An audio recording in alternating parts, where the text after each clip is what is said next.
Olá, eu sou a Manola. Bem-vindo a um novo episódio do podcast Que Não Sai Daqui.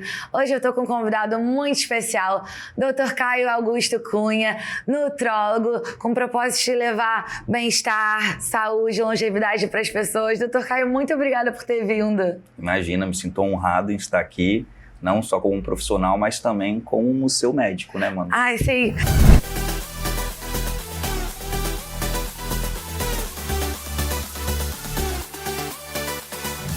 Doutor Caio já cuida de mim desde 2020, né? Sim. Eu nunca tive o corpo que eu tenho hoje.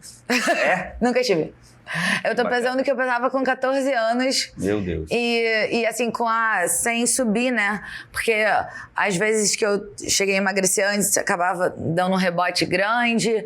E aí também, por eu estar sempre lá, você sempre não deixa eu ficar longe, a gente tá sempre acompanhando. E também um olhar, assim, que eu gostei muito é, tipo, o olhar para a rotina e para a vida como um todo, né? Quando eu tenho consulta com você, é quase uma sessão de terapia também. Eu falo que todo médico, além de médico, ele também é um pouco terapeuta. E isso é algo muito importante ali na nossa rotina, porque a gente não tem que tratar simplesmente ali uma doença, passar um remédio, uma medicação.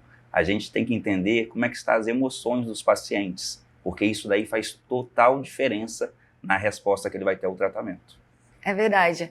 Até porque eu imagino que o nosso relacionamento com a comida é muito, muito emocional, né? Muita coisa. A maioria das pessoas que têm compulsão alimentar, elas não comem propriamente por uma fome física, mas é por uma fome emocional. Ou está muito triste, ou está muito ansiosa, ou está estressada demais. E o acesso à comida é muito fácil. E esses alimentos ultraprocessados, industrializados, ele te dá um confortozinho quando você come. Só que a grande questão é que esse conforto dura um período muito pequeno. E aí o que acontece? Você quer comer mais e mais. Então é muito importante você saber por que você está comendo, quais são as emoções que você está tendo, para a gente ir a fundo e tratar a causa raiz do seu problema, né? Ou dos pacientes. Por que esses produtos ultraprocessados são tão...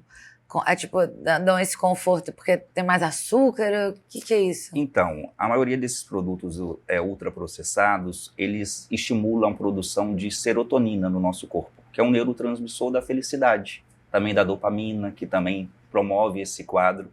E é muito interessante esse tipo de produto para a indústria alimentícia. Por quê? São alimentos que eles são riquíssimos em calorias e pobres em nutrientes.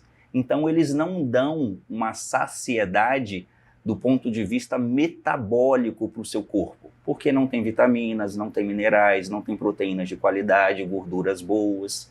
Então, você consumir esses alimentos leva a você consumir cada vez mais. E isso você acaba consumindo muito esses alimentos e dando muito lucro para a indústria alimentícia que produziu eles. Porque você come, mas você não se nutre, o corpo ainda quer se nutrir, então ele continua com fome. Isso daí é o que a gente chama na medicina de fome oculta. É quando você come determinados alimentos que ele não tem as necessidades nutricionais e de vitaminas adequadas para o seu corpo, e seu corpo não se sacia. Aí o que ele faz? Tem que comer mais. Aí você continua comendo esses alimentos ultraprocessados. Como que a gente acaba com isso? Você comendo alimentos de verdade. Aqueles alimentos que os nossos bisavós, os nossos avós comiam, comida de verdade, comida da roça, aquilo que você vai lá no mercado e você descasca e para de desembalar. Isso daí que é comida de verdade. Se você vê que não tem plástico, já é um bom começo. Já é um bom começo, já adianta bastante. Me lembrou, eu tinha uma professora na faculdade, a gente tinha uma aula, era eletiva, né, mas eu era louca das eletivas, o nome da aula era Biochip, era dentro da faculdade de design, mas era basicamente voltada para comida. E ela fazia a gente conhecer melhor os alimentos, mas de uma forma muito inusitada, assim, a forma de cortar e fazer a gente entender as texturas. E ela falava que a gente estava sempre com fome por conta disso, da falta de nutrição. E como se a gente... Ela gostava muito de... Como é que chama quando você bota Esqueci o nome. Quando você bota semente na água... Germinar a semente, que ela falava que naquela semente tinha todo o potencial... De gerar uma vida. E que, às vezes, quando a gente cozinha uma comida, a gente corta a genética da comida e muda um pouquinho a... Isso daí é algo que a gente chama de valor biológico que os alimentos têm. O alimento com maior valor biológico para o ser humano é o leite materno. Porque é ele que gera mais vida e dá mais saúde para as crianças. O segundo alimento com maior valor biológico é o ovo. Por quê? Nele contém tudo que é necessário para você gerar uma vida. E esses alimentos, os grãos germinados, ocorre isso. Ele está ali na iminência de sair de uma semente para virar uma planta. Então, o valor biológico dele é muito alto. Então, seria isso daí. Faz todo sentido. É o que ela falava, que tá na maior potência criativa dele, que ele tá no auge de crescimento. Tem até uma linha que as pessoas usam muito esse tipo de alimentação, que é a alimentação crudívera. Onde eles comem mais alimentos crus e dando bastante prioridade para os grãos germinados. Deve ser exatamente isso que ela fazia. Exatamente. E, doutor Caio, sempre foi assim, porque você exala disciplina, saúde, tanto como pessoa, como profissional, mas... Sempre, como é que surgiu esse estilo de vida pra você? Não, meu passado é negro, tá? Depois eu vou mandar até uma foto pra você de ver como é que eu era há 10 anos atrás, né? Eu era uma pessoa normal, eu vim do interior do Espírito Santo com 15 anos para estudar no Rio de Janeiro, sozinho, minha família ficou toda lá, e eu entrei na faculdade de medicina. E depois que você sai da... Você já sabia que queria fazer medicina? Desde pequenininho. Eu tinha uma tia minha que era médica, e eu ia no consultório com ela, aí eu levava a maletinha dela e falava assim, um dia eu vou ser médico. Aí isso daí sempre foi um sonho meu desde criança. Então vim fazer faculdade no Rio, sempre gostei de fazer atividade física, mas quando você forma, você começa aquela rotina de trabalho, de muitos plantões, emergência, CTI, e a comida nesses ambientes não é nem um pouco saudável. Então era hambúrguer, era coxinha, era pizza... E eu me encontrei num paradoxo em determinado momento da minha vida. Por quê? Eu estava trabalhando ali numa medicina que eu tratava muita doença, muita emergência, e isso frustrava um pouco. Por mais que você tratasse e o paciente não mudasse o estilo de vida dele, você estava enxugando o gelo. O paciente voltava de novo com os mesmos problemas. Porque a medicação, ela é necessária? Mas ela não é a solução da maioria dos casos de doenças crônicas. De doenças crônicas também. Exatamente. E eu entrei nesse paradoxo que eu vi que eu também estava me tornando essa pessoa doente. Eu comecei a ter excesso de peso, eu comecei a ter uma irritabilidade, eu tinha insônia, minha libido não estava tão legal. E eu falei assim, cara, tá tudo errado. E aí eu comecei, em outubro de 2014, a fazer um curso que na época era sobre fisiologia hormonal. Que eu mesmo me interrompi e falei, fisiologia hormonal, o que é isso? A endocrinologia convencional, ela faz um excelente trabalho, só que ela foca muito na utilização de determinados hormônios para o tratamento de doenças. Mas também é possível você equilibrar determinadas taxas hormonais para você promover mais qualidade de vida para os pacientes. Então, quando eu entrei nesse primeiro contato com a fisiologia hormonal, me apaixonei e falei assim, eu quero fazer isso para a minha vida. Então, eu fui o meu primeiro paciente há 10 anos atrás. Você foi sua cobaia, né? Isso, deixa eu ver se isso daqui é realmente bom. Então, mudei meus hábitos alimentares, comecei a praticar atividade física, fiz exames laboratoriais para ver as deficiências que eu tinha, seja de vitaminas, hormônios, minerais, repus tudo e iniciei o processo de emagrecimento. E você quer ficar famoso, né? É você começar a emagrecer. Aí as pessoas me diziam, o que você está fazendo que você está emagrecendo? Estou tendo um estilo de vida mais saudável. Aí comecei a cuidar de toda a minha família, da minha atual esposa, que na época era minha namorada, ela também começou a emagrecer. Aí você começa a fazer aquelas consultas assim de corredor, pelo celular, só que chegou um determinado momento que era tantas pessoas que eu falei assim, não, agora eu tenho que abrir meu consultório. E aí eu comecei essa jornada de promover mais saúde e qualidade de vida para os meus pacientes. E isso se tornou um dos meus propósitos de vida, que eu encontrei na medicina, que é promover mais saúde e qualidade de vida para todos os meus pacientes. E desde então, há 10 anos, que eu venho mantendo essa frequência, que é isso que é muito o diferencial de você ter saúde. É você identificar os pontos que você tem que melhorar, começar a fazer, mas você ter constância e frequência, Manu. Porque de nada adianta eu pegar, quero emagrecer 10 quilos para uma festa de formatura, para um casamento, aí você faz tudo o que é necessário para você emagrecer, só que depois que você atinge esse determinado objetivo, você para de fazer as coisas. O que acontece? Reganho de peso.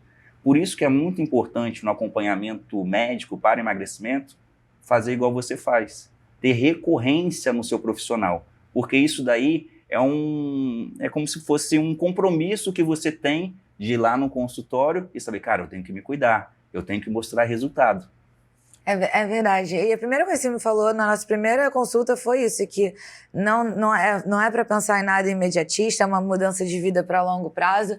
E é até por isso que tem a pertinência de todos os outros aspectos de nossa vida, porque eu acho que conseguir não ter esse imediatismo e pensar em conseguir mudar a qualidade de vida tem a ver com você conseguir postergar a gratificação, tem a ver com você amadurecer como um todo, né? Sim. E nem todo mundo tá pronto pra isso, e são outros aspectos, tipo assim, a mentalidade das pessoas, né? Tipo, às vezes os momentos de vida que ela tá passando também. Sim. E você falou agora de momentos de vida que tá passando, e é algo que eu vejo muito no consultório. Tempos difíceis, momentos de dificuldade, nunca vão deixar de acontecer. E quando você não está bem consigo mesmo, esses momentos eles ficam muito mais difíceis. E é algo que eu vejo na minha prática. Se uma pessoa está sem saúde, se ela está com um excesso de peso, se ela não está se sentindo bem, essa carga vai ficar muito mais pesada. E ao contrário também é verdade. A partir do momento que você está muito bem com você, cara, todos os problemas, eles não vão deixar de acontecer, mas você se sente mais capacitado e preparado para enfrentá-los. Eu trabalho muito com emagrecimento lá e eu costumo dizer para meus pacientes o seguinte: quando você inicia um processo de emagrecimento, sabe o que piora na sua vida? Nada. Tudo melhora. Quer dizer, tem uma coisa que vai piorar, você vai começar a perder umas roupas, aí vai ter que comprar novas, né? Mas acho que esse problema todo mundo quer buscar, né? Não tem nada a perder, tem tudo a ganhar. É verdade. E a minha mãe sempre fala isso. Quando eu tô passando por uma situação de mais estresse, ela fala que, olha, quando a gente tá numa situação assim, o que a gente mais tem que se preocupar no dia é o nosso exercício e o que a gente vai comer. O resto dá-se um jeito, mas a gente tem que se preocupar em dormir, comer bem e fazer exercício. Porque isso daí vai te capacitar para você enfrentar melhor esses problemas. Imagina, você tá cheio de problemas e você tá lá, cara, não consigo calçar o sapato direito. Aí vai colocar uma blusa, tá apertada, precisa ir rápido ali no banco, não sei o quê, você tá sem condicionamento físico. Cara, só piora. E alguns benefícios você vê na hora também, né? De dormir bem, tipo, a disposição do dia.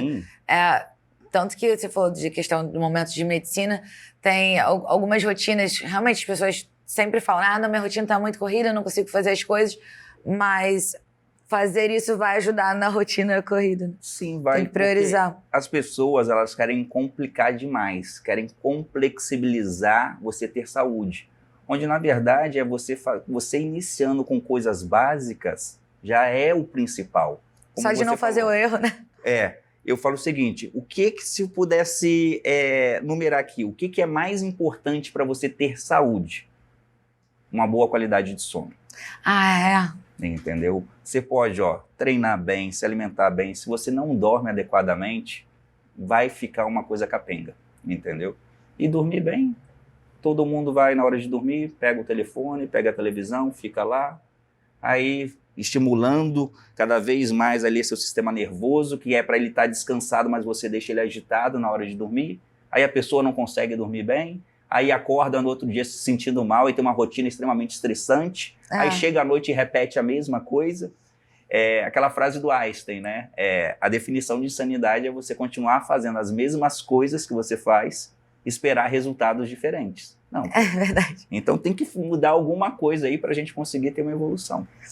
Com certeza. Eu aprendi isso com a minha sobrinha, com a filha da Isadora, porque a criança tem rotina do sono, né? Tem todo aquele momento de apagar a luz. Todo mundo já fala diferente na casa, sabe? Pra ir se preparando para aquele momento de dormir. Vai ler um livro, coisa e tal. E aí a gente cresce e simplesmente para com isso. Acha que vai ficar com o celular na cara e uma hora vai dormir. Não vai, cara. Lá em casa é tipo o da sua irmã também. Lá chegou determinado horário, minha esposa falou, apaguem as luzes, ninguém fala alto, não sei o quê. E aí serve pra vocês também? Claro. Pros adultos. Exatamente. E uma das coisas importantes de dormir, eu acredito muito nisso de dormir. Ainda eu acho que eu durmo bem, mas tenho coisas a melhorar. Em parte é porque a gente não tá comendo, né? Me fala um pouco do jejum. O jejum comigo é um caso de amor. No consultório, eu sempre via que os pacientes eles ficavam muito dependentes de mim para fazer a suplementação, para fazer a orientação, para seguir a dieta da nutricionista que a gente tem lá no consultório. Eu falei assim, cara, bacana, mas eu gosto da seguinte... que as pessoas entendam o seguinte, o melhor médico e o melhor nutricionista que existe para você é você mesmo. Então eu queria dar uma ferramenta para os meus pacientes que desse mais autonomia para eles, sem eles ficarem completamente dependentes de mim, entendeu? E o jejum foi essa ferramenta, porque a partir do momento que você começa a fazer o jejum intermitente da forma correta, você vai tendo mais sensibilidade ao longo do seu dia e sentindo os sinais que o seu corpo está te dando. Explica o que é o jejum intermitente e o que seria a forma correta, por favor. Tá bom, vamos voltar lá. O jejum consiste em você ficar um período do seu dia sem se alimentar. E a gente inicia períodos de jejum a partir de 12 horas. Então, lembrando que você pode utilizar suas horas de sono como horas de jejum. Então, um exemplo. Você faz a última refeição às 8 horas da noite. E você vai comer às 8 horas da manhã, você já está fazendo 12 horas de jejum. E isso é o jejum inicial. E você vai aumentando gradativamente, sempre respeitando o limite do seu corpo. A minha avó costuma dizer que mentira tem perna curta, né? Então o jejum é algo milenar. A nossa genética, ela mudou de forma insignificante nos últimos 5.000 anos. Sim. E há 5.000 anos atrás, Manu, a gente não tinha geladeira, a gente não tinha iFood, a gente não tinha despensa em casa. Então você comia um dia e sabe-se lá quando você ia comer novamente. Então faz parte da nossa biologia ficar períodos sem se alimentar. E o jejum ganhou bastante autoridade no mundo científico porque um cientista japonês, em 2016, comprovou que jejuns a partir de 24 horas, você estimula o processo de renovação celular no seu corpo. Você destrói células defeituosas e produz novas células saudáveis. Algo que chamamos na medicina de autofagia. Então é uma ferramenta muito interessante para prevenir todas as doenças crônicas que existem, inclusive até mesmo o câncer. Porque ele pode comer células que estão indo para aquelas células que estão defeituosas, o jejum é como se você parasse de gastar energia desnecessariamente com o processo de digestão, absorção, secreção hormonal, e seu corpo entra num período de autocuidado. E ele avalia assim, isso aqui não está legal, está começando a ter uma proliferação de célula cancerígena. E o seu sistema imunológico vai lá e destrói essa célula. Eu acho isso o máximo. Eu tenho um amigo que ele fica cada 6 meses 100 horas sem comer. Porque ele fala que renova todo o sistema imunológico. É verdade? Cara, melhora muito. Tem alguma coisa do jejum de depois de 72 horas? Isso que é a minha dúvida. Isso. Assim. O jejum, a pergunta que eu mais recebo, né, é sobre jejum para emagrecimento. E você pegar e falar do jejum apenas para o emagrecimento, eu falo que é uma maneira muito superficial de você falar sobre o jejum, porque os benefícios dele vão muito além do processo de emagrecimento. E aí as pessoas me perguntam assim, quantas horas que eu preciso fazer para emagrecer? Eu falo assim, depende de cada pessoa. Vamos ao exemplo aqui. Um paciente que tem uma vida muito corrida e ele faz 10 horas de jejum. Quer dizer, ele se alimenta 10 horas da noite. E acorda cedo para trabalhar e às 6 horas da manhã ele já toma o café da manhã dele. Então esse paciente está fazendo ali, de 10 a 6... 8 horas de jejum. Se ele começar a fazer 9, 10 horas, ele já vai emagrecer. É gradativo. É algo diferente para ele. E se você quer ter mudança, você precisa fazer algo diferente do que você está fazendo. É um estímulo para você dentro do que você já faz. Isso. Aí vamos lá. Com 16 horas, você já está estimulando muito a cetose, um jejum de 16 horas, que é você começar a utilizar a sua gordura como fonte de energia. Com 18 horas e 20 horas, essa cetose está potencializada. E quando a gente chega no jejum a partir de 24 horas, você tem mais cetose, só que a gente tem os outros benefícios para a saúde, que é a autofagia. Aí, 24, 48, 72 horas, aí você desenvolve ainda mais essa capacidade de autofagia do seu corpo. Por isso que as pessoas dão preferência para fazer esse jejum mais prolongado, para fazer um reset no seu corpo. Eu tenho até um colega médico, né, que fez um jejum de 5 dias. Quando eu resolvi fazer, ele também fez. Que é 100 horas, não é 100 horas, 5 dias? Não, 5 dias dá 120 horas. 120 horas, nossa. O meu recorde foram 111 horas e esse amigo fez 122 horas. Nossa, mas não foi a primeira tentativa, com certeza. E não é para ninguém que está vendo a gente fazer isso. Começa ali com 12 horas, 13 horas, tá? Porque a gente entrou no jejum prolongado. Conta. Aí ele brincou comigo e falou assim, cara, e aí, como é que você sentiu? Cara, super bem, entendeu? Mas, com certeza, ele brincou assim, ó, evitei uma célula cancerígena que ia aparecer não sei daqui quanto tempo. Imagina. E aí, para quebrar o jejum, deve ser muito importante ter algum cuidado, não? Tão importante quanto você praticar o jejum é como você vai quebrar o jejum, tá? Então não adianta você fazer 12 horas, 16 horas, se quando você for quebrar o jejum, você comer alimentos ruins, ultraprocessado, biscoito, um pão, uma pizza, um refrigerante, um hambúrguer. Porque ele absorve tudo? Absorve tudo com maior intensidade do que você comendo normalmente, tá? Ele absorve, assim, minha dúvida, porque eu também sou jejueira e eu tenho muito cuidado de como eu quebro, no sentido de quebrar começando com fibra ou proteína, diferença fibra, proteína, carboidrato, depois gordura, né? Mas porque porque se a gente quebra, se eu querer quebrar com McFish, que eu adoro, ele vira tudo gordura de uma vez, né? Mas se eu quebrar com fibra, aí o que acontece? Exatamente. A gente falou os alimentos que você não deve consumir para você quebrar o jejum. Tá. E quais são os alimentos que você deve consumir para quebrar o jejum? Vamos imaginar aqui um prato, 360 graus. Você vai pegar metade desse prato e vai colocar de saladas e verduras. Tá. Aí a outra metade você vai dividir no meio. Aí vai ter um quarto onde você vai colocar de proteínas de boa qualidade. E o outro um quarto você vai colocar de carboidratos bons. Que aí seria o quê? Um aipim, uma mandioquinha, uma batata assada, um arroz integral com um pouquinho de feijão. Comida de verdade que a gente fala. Esse daí é o prato principal. Mas não tem uma ordem certa? Sim, você sempre... Aquela questão até da etiqueta, né? Quando você vai num restaurante bacana, eles te servem primeiro o quê? A entrada.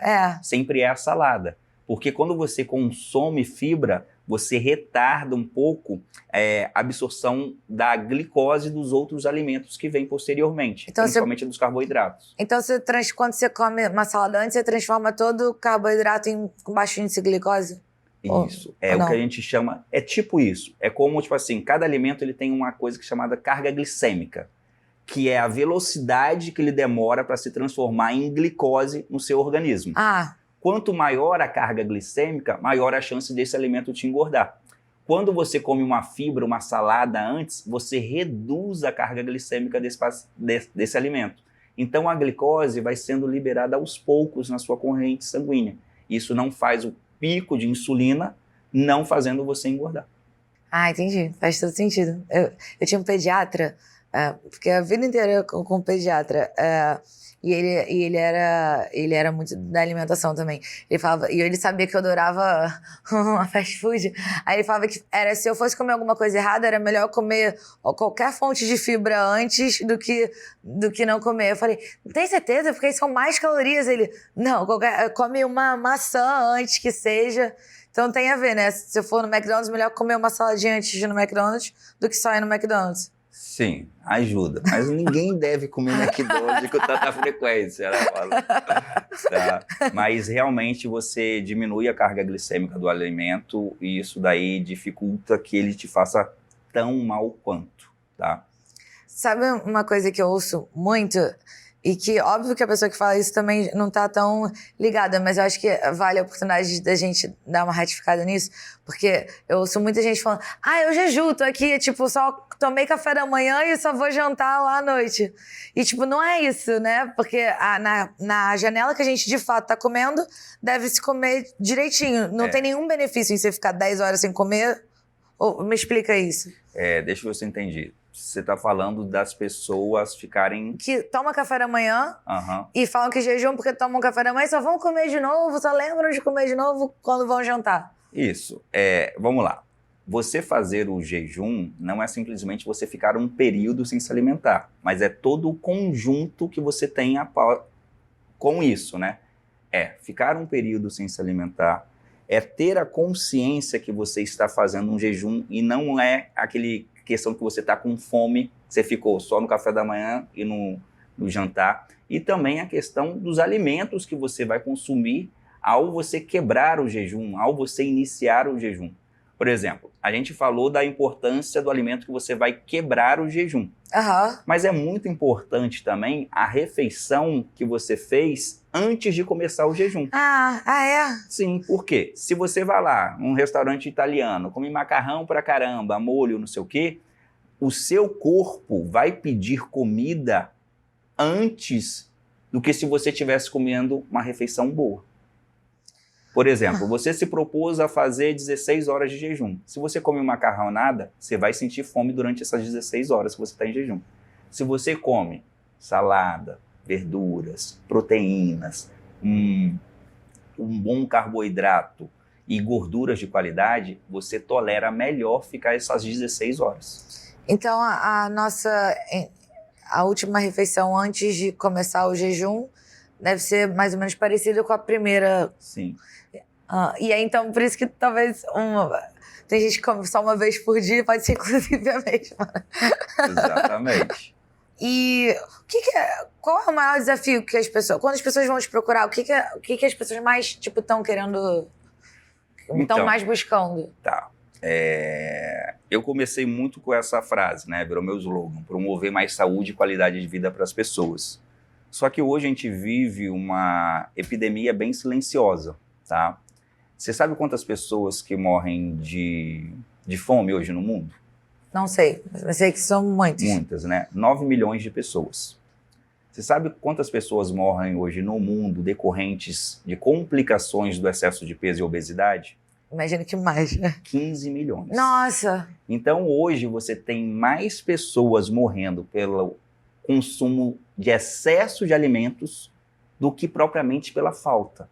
Então hoje a gente vive uma epidemia de obesidade e sobrepeso no mundo. E a epidemia e obesidade não é simplesmente a pessoa que está acima do peso, questão estética. Isso daí é a ponta do iceberg, é apenas 10%. Tem os outros 90% que está por baixo, que são os riscos que você tem de desenvolver todas as doenças crônicas. Sim. E também emocionais, psicológicas. Então hoje no meu consultório, Manu, a grande procura é para emagrecimento. Eu diria que cerca de 80% do meu consultório hoje é emagrecimento. 80% é emagrecimento. Isso. Eu ouvi falar que todas as 3 principais causas de mortes evitáveis, assim, que não foi um tiro, assassinato e tal, são derivados de obesidade, né? Que mais matam pessoas no mundo. Obesidade e sobrepeso. E sobrepeso também? Que às vezes tem aquele que é magrinho, mas tem aquela barriguinha e assim, acho que não dá nada. Que não sei o que. Esse daí não diria que é o pior, mas esse daí tem muito risco ainda, porque é aquela gordura visceral. Que é ela que está mais associada ainda ao risco de doenças cardiovasculares. Infarto, AVC, trombose. Eu fiquei curiosa agora, se 80% é de emagrecimento, os 20% é de quê? Procurando mais saúde, qualidade de vida, performance, ganho de massa muscular, tá? E qual que você sente que é o maior desafio das pessoas para conseguirem emagrecer e manter o peso? Primeiro, as pessoas elas terem a consciência que elas estão fazendo algo que elas não deveriam estar fazendo. Porque às vezes eu pego o paciente que está acima do peso, tá? E eles falam o seguinte: ah, doutor, estou acima do peso, mas não sei por que eu como tão bem. Isso aí aconteceu recentemente até com uma paciente, que ela falou assim: não, mas eu como muito bem, não sei o quê. Eu falei assim: ó, eu não vou ficar entrando muito no mérito do que a senhora come ou não. Mas vamos fazer o seguinte: segue o que eu estou te passando. E segue, arrisca o cardápio da nutricionista. Era uma paciente que estava ali com 63 anos, que ela não conseguia emagrecer, já tinha ido em diversos médicos, não conseguia emagrecer nada. Em um mês ela perdeu 4 quilos. Olha só. Aí quando ela voltou, aí foi a deixa, eu falei assim: tá vendo que por mais que você achasse que você estava fazendo tudo certo, tinha alguns pontos que a gente tinha que ajustar que você não estava fazendo? E aí foi assim. Então eu sinto muita dificuldade dessas pessoas que não aceitam que elas estão fazendo algo de errado. A falta de autopercepção. Exatamente. Porque hoje a gente tem várias pessoas na internet, cara, é uma coisa que globalizou o conhecimento, que é algo muito positivo. Eu diria que é até mais positivo do que negativo. Só que a gente tem de todas as pessoas falando de tudo na internet. Então você filtrar ali o que realmente é verdade ou não. Porque as pessoas às vezes não, porque eu vi fulano falando isso, falando aquilo, entendeu? Então veio cheio de crenças pré-formadas, né? Então a desconstrução dessas crenças que eu sinto que é uma maior dificuldade. E o paciente também, tá? Desculpa, Manu, é entender que a fome é mais emocional do que física. Tem que ter também terapeuta aí, né? Sim, eu recomendo lá, psicólogo. É verdade, você faz a questão mais holística mesmo. Tipo, de ver com 360 da saúde do paciente, né? Doideira isso, né? Porque, assim, se fosse coisas pontuais de alguma pessoa tá buscando algum problema, mas quando é uma questão de epidemia que você tá falando, que é tão grave no planeta como um todo, é caso de pensar, de responsabilizar alguma entidade, alguma instituição, né? Porque você falou todo o sistema de comidas ultraprocessadas, tipo, eles são feitos para manter a gente precisando cada vez mais daquela comida. Exatamente. A indústria farmacêutica, você, dependendo do remédio, quando podia só orientar você a se alimentar melhor. Então, como é que a gente vê o mundo desse jeito? Eu fico imaginando na minha cabeça o seguinte, né? Que essas big indústrias, elas têm um combinado. Assim, cara, o que a gente faz? Não, peraí. Vamos começar a dar alimento para adoecer as pessoas, mas tem que ter outra para dar os remédios. Né? Para elas ficarem muito tempo, vivendo muito tempo doente e consumindo os remédios. E olha só que coisa muito curiosa, né? Se a gente avaliar a expectativa de vida, ela vem aumentando, tá? Mas quando a gente vai avaliar a qualidade de vida das pessoas, não está melhorando. Então, tipo assim, eu quero ter longevidade. E o que significa ter longevidade? É viver mais e bem. Eu não quero, cara, estar lá com 80 anos, numa cadeira de roda, onde os meus filhos estão cuidando de mim. Eu quero chegar aos 80 anos na minha melhor versão que essa idade pode promover. E a gente falando de idade aqui, fugindo um pouquinho, é muito interessante que todos nós temos 2 datas de nascimento, tá? A gente tem a nossa data de nascimento que está lá na certidão de nascimento. Por exemplo, eu nasci dia 8/9/87, tenho 37 anos. Só que eu também tenho a minha idade biológica. Sim. Que é o quanto que eu pareço ter. Quantas vezes a gente pega 2 indivíduos que têm a mesma idade e fala assim, nossa, mas você parece que é mais novo. Por quê? Provavelmente essa pessoa ela tem uma rotina de autocuidado melhor, onde o metabolismo dela ela não vai envelhecer numa velocidade acelerada. E o que faz acelerar e não acelerar? O seu estilo de vida. Mas não é de tipo, parecer ser no visto de fora, né? Deve ter formas de medir, tipo, a idade biológica dos seus órgãos, coisas nesse sentido. Isso. A gente consegue avaliar isso no consultório através dos exames laboratoriais. Sim. É pelo exame de sangue mesmo? E também, então, pela sua composição corporal. O quanto que você tem de gordura, de massa muscular, gordura visceral, como está o seu metabolismo. Tudo isso são parâmetros para a gente avaliar a sua idade biológica. É aquela idade que quanto que você realmente aparenta, quanto você biologicamente tem. Tá.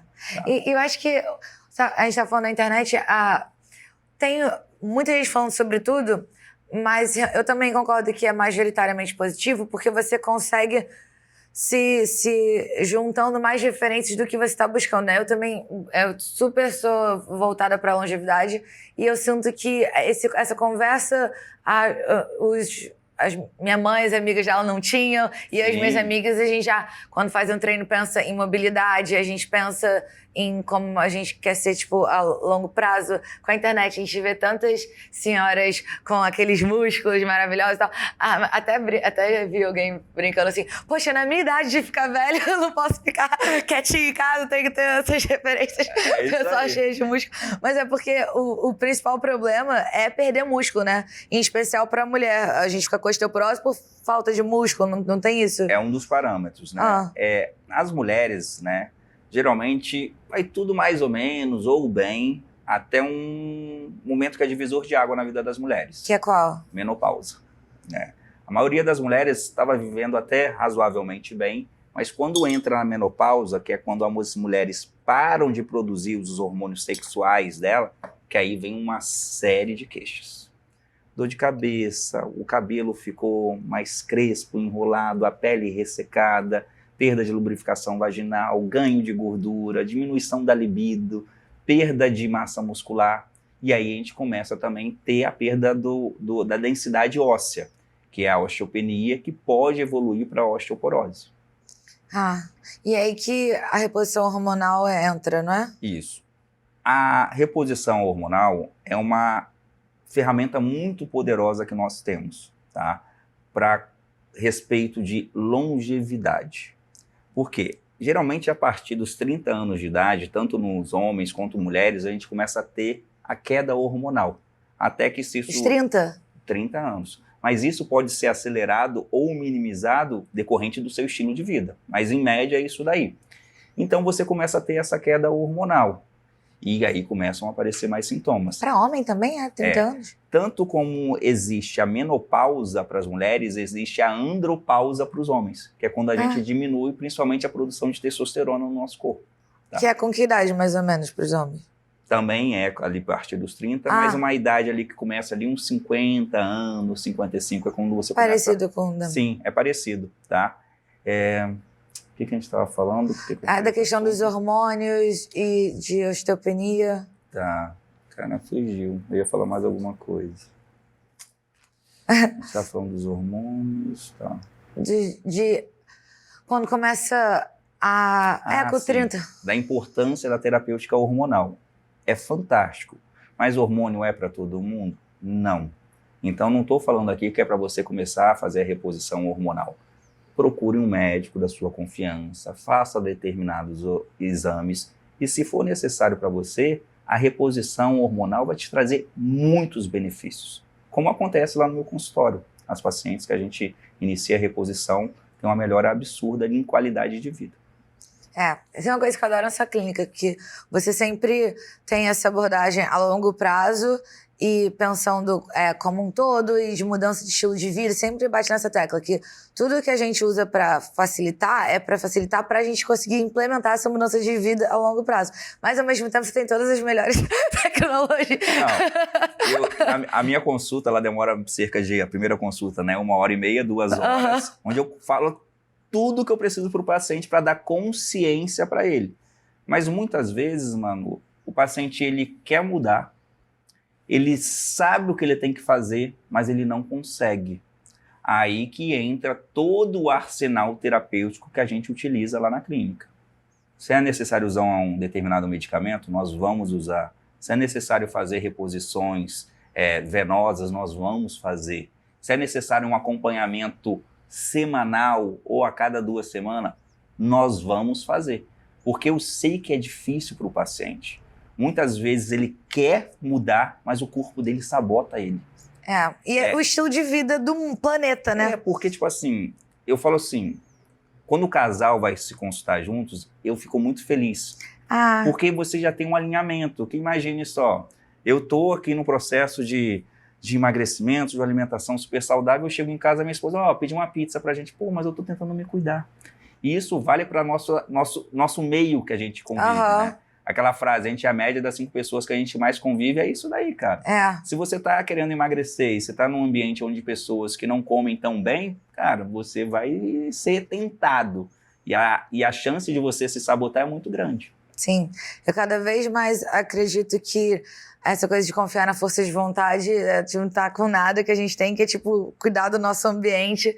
Porque se fosse todo mundo capaz de, tipo, segurar a onda, ou todos esses sistemas que fazem a gente achar tão mais prático certos comportamentos que são ruins e tão menos práticos comportamentos que são bons, a gente ia segurar na raça, assim, e não é o caso, né? Então tipo, conseguir juntar... Mesmo que, tipo, né, se afastar um pouquinho dos amigos, entrar para um grupo de corrida. Eu falo isso pra você, eu falo assim, ó, começa a sair da galera da cachaça e da noitada e vai pra galera mais fitness, tá se cuidando, que aí vocês vão estar com propósitos alinhados. É verdade. Ou assim, também, por exemplo, a gente tava falando sobre a questão de como o álcool atrapalha a formação de músculo e a queima de gordura, né? E aí eu fui fazer o experimento de dezembro e ficar sem beber. E eu tenho meus amigos que bebem super. E eu peguei dezembro mesmo, com fraternização de fim de ano, que é pra eu checar se eu gosto das pessoas mesmo. Excelente. E descobri que gosto de todo mundo que eu convivo, gosto dos lugares que eu vou. Então, foi perfeito. Assim, nada a perder e só coisas a ganhar. Aí, tipo, numa dessas confraternizações, que eu virei assim, toda orgulhosa. Hoje eu não vou beber. Aí eu fiquei preocupada como eles iam reagir. Todo mundo me apoiou, acharam ótimo, falaram, nossa, meu sonho, tá certíssima. É porque eu falo o seguinte, as pessoas que realmente gostam de você, que te amam, elas querem ver você melhor. E é isso que aconteceu com essas amigas, esses amigos que você tava lá, são pessoas que querem o seu bem. É verdade. O pessoal confunde amigo... Quando tem um grupo de amigos que a gente só tem maus hábitos juntos, o pessoal acha que é amigo, mas não, é só parceiro de compulsão. Não é só aquele amigo de noitada, aquele amigo de quando tá tudo bem, mas quando as coisas apertam, todo mundo sai fora, né?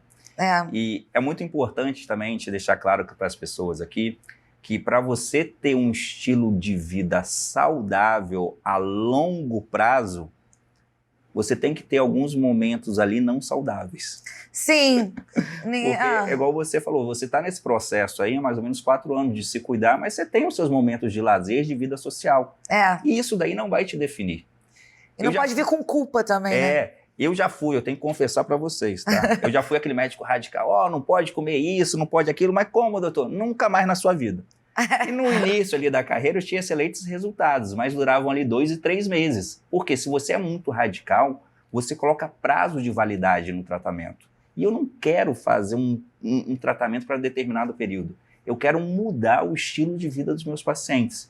Então eu tenho uma frase lá no consultório que eu falo o seguinte, comer besteiras de vez em quando é saudável, desde que seja com limitação e seja exceção. Porque nós somos resultados daquelas escolhas que nós fazemos diariamente. Então não vai ser uma vez ou outra que você vai sair para comer uma pizza, tomar um vinho, que vai estragar todo o processo. É verdade, o que te engorda não é o que você come entre o Natal e o Ano Novo, sim entre o Ano Novo e o Natal, né? É isso aí. E eu vejo... Assim, a gente tá falando de obesidade, realmente, que bota em risco de vida. Mas tem um outro aspecto que acho que eu ia falar no Rio de Janeiro, mas não sei, mas imagino que possam te buscar muito para isso também. A gente vê muito nas redes sociais, porque tem uma comparação assim muito forte, que é a pressão estética também, né? E que justamente eu acho que quando a pessoa faz essas mudanças muito voltado para a pressão estética, vem uma culpa enorme com esses momentos. Então, se você está cuidando da sua saúde, iniciando um tratamento puramente pela questão estética, você vai se frustrar. Por quê? Essa perfeição que as pessoas querem, elas nunca vão conseguir alcançar. Por quê? As coisas estão sempre evoluindo. Sempre vai ter alguém com o abdômen mais trincado, mais bonita que você. E essa comparação sua acaba te frustrando, entendeu? E eu tenho uma outra frase que eu falo assim, cuidar excessivamente e ser focada muito nessa questão estética para você não adoecer, para você estar bonito, acaba sendo um distúrbio também, acaba sendo uma doença. Então a gente tem o equilíbrio, a gente está na nossa melhor versão, mas sabendo também as limitações que a gente tem. Porque senão aí fica esse looping vicioso de comparação que a gente vê muito em rede social. É. E é difícil até conseguir aconselhar. Por exemplo, eu tenho amigas que eu sinto que elas estão com essas questões e eu não... Fica difícil até o que dizer, porque você vai falar, não se compara, você tá linda... E se você virar e falar, você tem que se aceitar como você é, ela vai me dar um tapa na cara, né? Então, tipo... mas você, como médico, tem alguma coisa que você acha, tipo... Porque é uma questão meio que social também, tipo, da nossa sociedade como um todo, e eu acho que pega principalmente nas mulheres mais novas, né? Tipo, a gente vê muito pré-adolescente e adolescente. Você vê isso muito na sua clínica? Vejo isso na clínica, eu tenho 2 filhos pequenos, a gente conversando com os pais, a gente vê isso, né? Eu acho que isso daí é muita questão, tipo assim, das pessoas saberem quem realmente elas são, ter um autoconhecimento e não deixar que as coisas rotineiras do dia a dia defina quem você é, ou um comentário, entendeu? E aí que a gente entra num ponto muito importante, que é o laço de família. O papel do pai e da mãe no fortalecimento de uma criança que um dia vai se tornar um adulto. E quanto mais você tiver a presença de um pai, uma mãe te orientando, te dando um porto seguro ali para você enfrentar a vida, eu vejo que a gente vai ter adultos mais maduros e com menos estabilidade emocional. É verdade. E eu acho que o grande desafio disso é que você não consegue passar o que você ainda não tem, né? Tipo, eu, por exemplo, eu trato a minha coluna. Tipo, o nome da parada é Neil Seitai. O cara martela minha coluna e tal.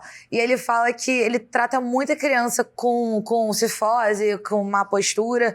Só que aí e ele vai tentar orientar pros pais pra manter a postura das crianças e tal.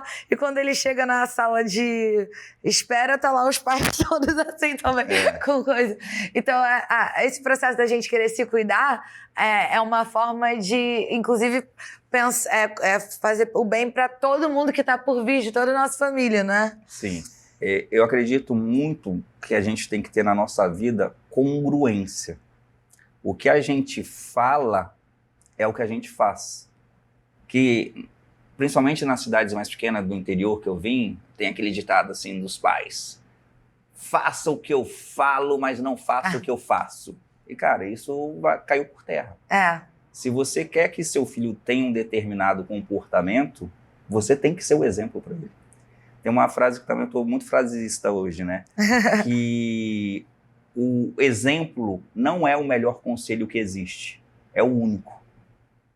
Então, você tem que ser o exemplo. É igual eu que trabalho lá, 80% de emagrecimento. Eu tenho que praticar aquilo que eu falo para meus pacientes fazer. Senão eu estou sendo uma heresia.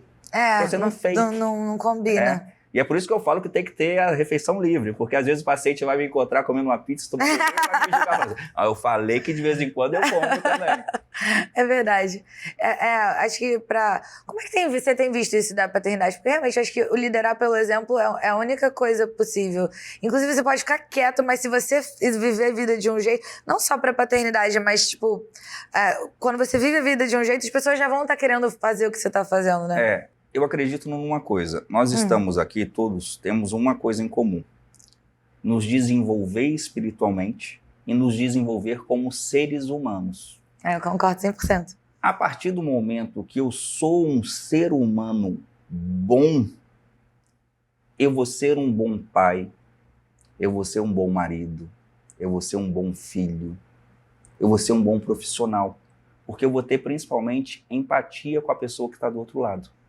E isso eu acho que é uma coisa que falta muito hoje nesse mundo que nós vivemos, entendeu? É a gente ter a consciência que nós temos que ter esse desenvolvimento, que não é apenas a questão material, é algo extremamente importante, eu não estou falando isso, mas a gente ter esses outros desenvolvimentos. Na minha prática, eu quero ficar sarado, eu quero desenvolver, o que você faz? Você começa a frequentar a academia, você prioriza um tempo para isso.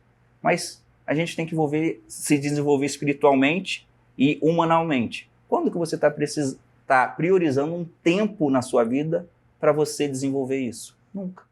É quando dá um tempo. Até lá em casa, eu e minha esposa, a gente está buscando essa questão da espiritualidade há muito tempo. Só que a gente estava, vou confessar, né? A gente estava assim, quando der, a gente vai a uma determinada igreja, quando der, a gente faz as nossas orações. E eu e minha esposa, na virada do ano, a gente decidiu que esse ano de 2025 a gente vai priorizar a nossa parte espiritual, a nossa parte de desenvolvimento humano. Então, sempre a gente está procurando algumas coisas para fazer isso. Ai, que ótimo.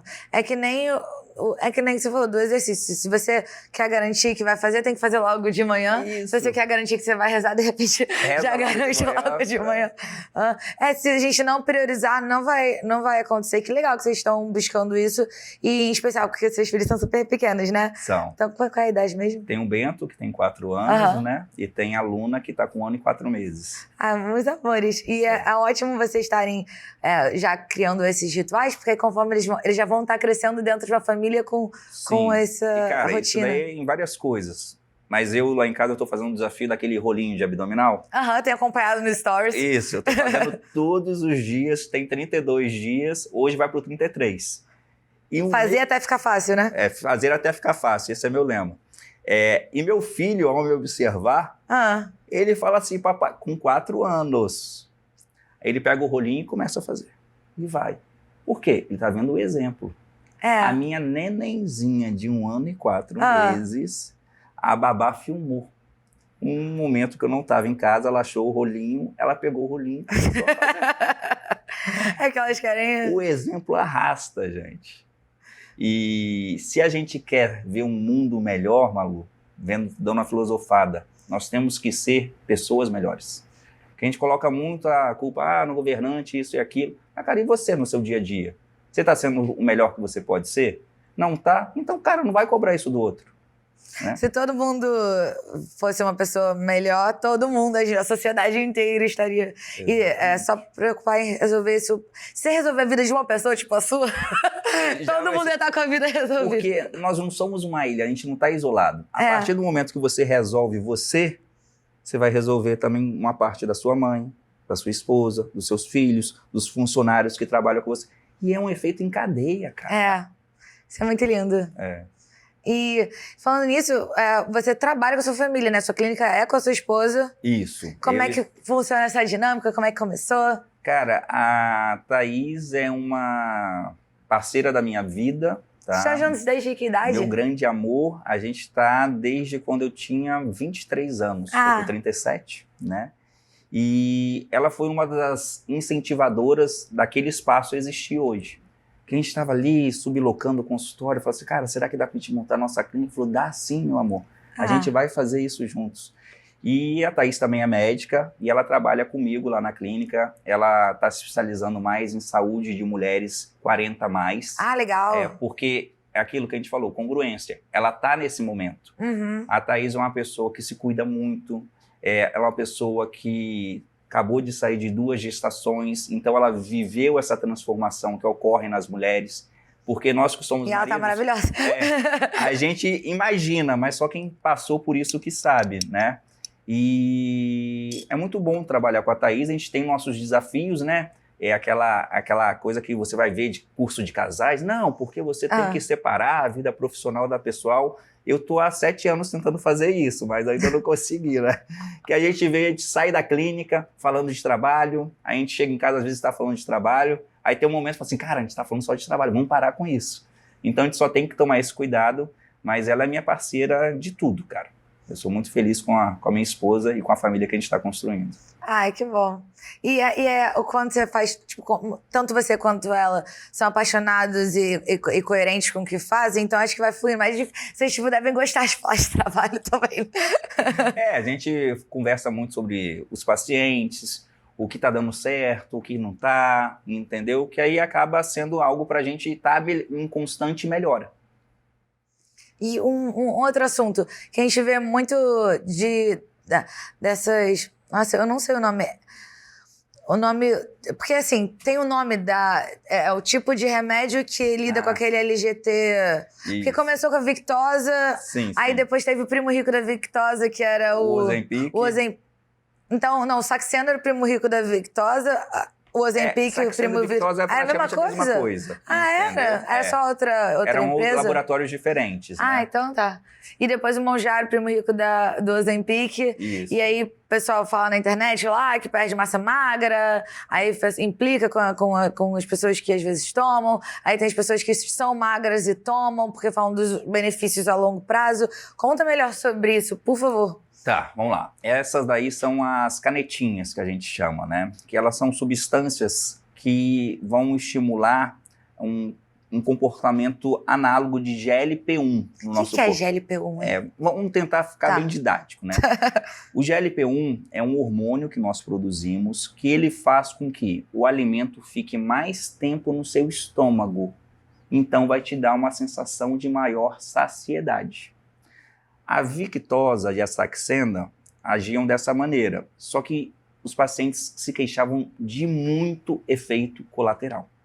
Aí veio a evolução, que foi o Ozempic, que ele dava mais resultado no processo de emagrecimento, só que ele não dava tantos efeitos colaterais, mas tem pacientes que também têm efeitos colaterais. E hoje veio a evolução, que o nome comercial é o Mounjaro, mas a substância ativa é a tirzepatida. E qual é a diferença dela para o Ozempic? O Ozempic ele tem um análogo de GLP-1, então ele vai ter uma substância que vai atuar na saciedade. Tá. Já a tirzepatida, ela vai ter uma ação dupla. Ela vai ter um análogo de GLP-1 e também vai ter um GIP, que é um outro hormônio no nosso corpo que faz exatamente as mesmas coisas e também acelera um pouco o nosso emagrecimento. O Ozempic prometia uma perda de peso de 15% mais ou menos. Já a tirzepatida, ela promete uma perda de peso de 20%. 20% do peso todo da pessoa. Do peso corporal. Isso, Manu, em termos de resultado, se equivale a uma cirurgia bariátrica. É impressionante. Então, revolucionou essa questão do emagrecimento. E já temos uma nova medicação em fase de estudo, que é a retatrutide. Retatrutide? Retatrutide. Isso. Ela já é superior à tirzepatida. Por quê? Ela vai ter uma ação tripla. Ela vai ser análogo de GLP-1, vai ser do GIP e também de glucagon. O que o glucagon faz? Faz você queimar gordura mesmo você estando em repouso. Então é algo que as pesquisas já estão mostrando resultados fantásticos, mas é algo que ainda está em fase de estudo. Então os pacientes que estão utilizando é que estão participando desse estudo.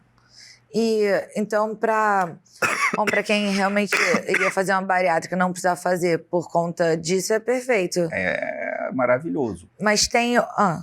Um ponto que você falou, mas usa essas canetinhas e tem perda de massa muscular. Então, essas medicações vão fazer você comer menos.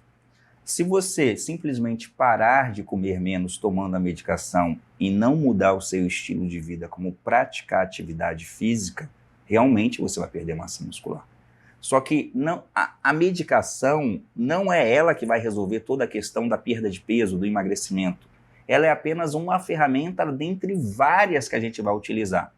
Tem que ter o acompanhamento médico, tem que praticar atividade física, tem que mudar os hábitos alimentares, não é simplesmente comer menos porcaria, é tirar a porcaria do dia a dia e comer ela de vez em quando.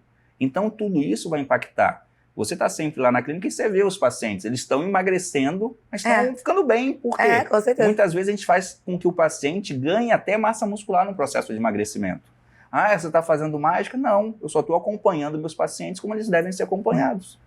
E uma dúvida que eu tenho é porque vira e mexe, a gente aparece na internet uma nova matéria sobre benefícios disso em outros aspectos. Acho que já vi de prevenção de Alzheimer ou coisas de longevidade. Eu já vi pessoas tomando sem ser voltado para emagrecer. Tem outros benefícios? Então, porque lembra que eu falei que a obesidade é igual um iceberg, né? O excesso de peso ali 10% só, é a parte estética. Só que a obesidade aumenta o risco de quase todas as doenças crônicas. Como Alzheimer, hipertensão, diabetes, infarto, síndrome metabólica, trombose, entre outras coisas. Lipedema, que está muito em alta, dificuldade, perda de circulação. Então, tudo isso não é que a medicação vai atuar diretamente fazendo o que você não tem. mas o processo de emagrecimento e de uma vida mais saudável faz com que você tenha a menor incidência dessas doenças. Entendi. Então, só para ver se eu entendi. O remédio, ele é bom para emagrecer e todos os benefícios têm de ser uma pessoa magra. Exatamente. Então, não é que o remédio resolve, que está num peso bom. Não é um efeito direto da medicação no controle disso. É um efeito direto do medicamento no processo de emagrecimento e, com consequência disso, você melhora esses outros parâmetros. Entendi. Doutor Caio, o assunto é infinito, mas acho que hoje já deu bastante material aí para as pessoas se inspirarem. Muito obrigada por toda a troca, por todo o compartilhamento de conhecimento. Muito bom ter você aqui. Obrigada. Me sinto honrado, mais uma vez, de você ter me convidado, tá bom? E eu fico muito feliz de ver essa sua transformação, tanto em termos de saúde como profissional que você está se tornando. Então, obrigada. conte comigo sempre para estar aqui nos bastidores, te aplaudindo e torcendo para que você tenha cada vez mais sucesso. Doutor Caio, muito obrigada. Fiquei super feliz. E compartilha onde as pessoas podem te encontrar. Você está sempre dando dica também pelo Instagram. Eu dou muitas dicas no Instagram, então meu Instagram é dr.caioaugustocunha. Pode me seguir lá, que você vai ver muitas informações a respeito de saúde, emagrecimento, de novas tecnologias da medicina e o que tem mais atual de medicamento para emagrecimento. Aproveita para seguir também, @que não saia daqui. Se inscreve no canal Que Não Saia Daqui. E também meu Instagram, @eusoumanola. Muito obrigada, até semana que vem. Beijo, tchau, tchau.